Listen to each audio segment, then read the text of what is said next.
Let's talk for a little bit. I decided that the next couple of posts I'm going to be sharing on my YouTube page is going to be focused majorly on the things I have gained in the last 1 year since I started working out. Today we're going to be talking about diabetes.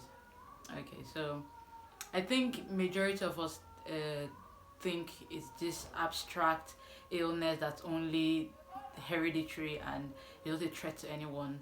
And then I was talking to a friend this morning and I told him about my sugar level and I was saying, as young as you are, how can you be diabetic? And I'm like, are you serious? So the reality of things is that not everyone fully understands how damaging diabetes really is. I grew up with my mom having to take insulin every day. As a kid, it seemed normal to me until I was at risk of being that same person. And it made me sit down and reevaluate my life. At the time, we all do the whole it's not possible, we've prayed about it, and it ends in my parents' generation, it won't extend to mine, it won't extend to my children. But what exactly are we doing to change the pattern? That's the point.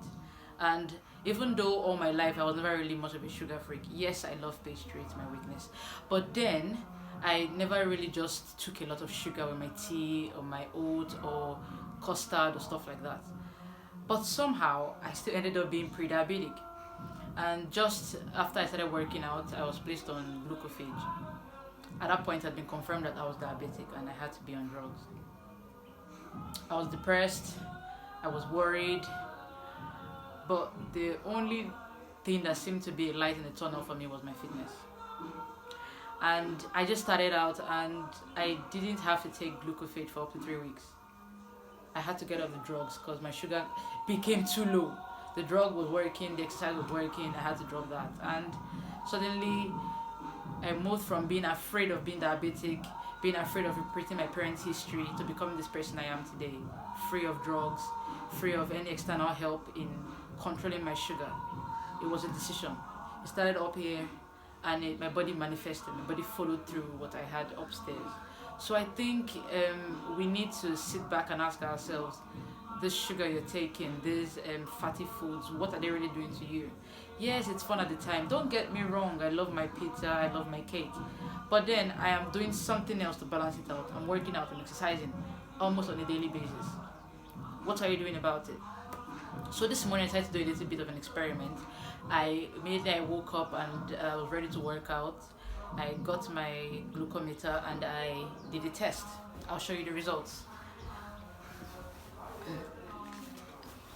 Okay, so this is my glucometer. I had to get it after it was confirmed that I was diabetic. So this is an accurate answer machine. Hope you can see it clearly. So I'll go to this. I'll go to this morning's results. It was 1:42 as of 8:45 this morning before I started working out. And then at past 10, after working out for like an hour 30 minutes, by 10:12 I had 128. No drugs involved, no special meals, no diets. All I did was exercise. And my sugar level came down. So imagine doing this on a daily basis, getting to eat whatever you want. I've never been a big fan of dieting in the first place because I feel it's difficult to keep up with, especially in a country like Nigeria. And most people just do not follow it up. They're lazy with it and they like good food. I can't blame them. I'm a foodie too.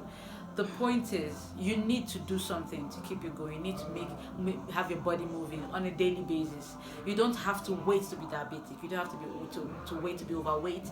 You have to work towards it. It's a conscious effort every day. It's not always fun. It's not always interesting, but it works.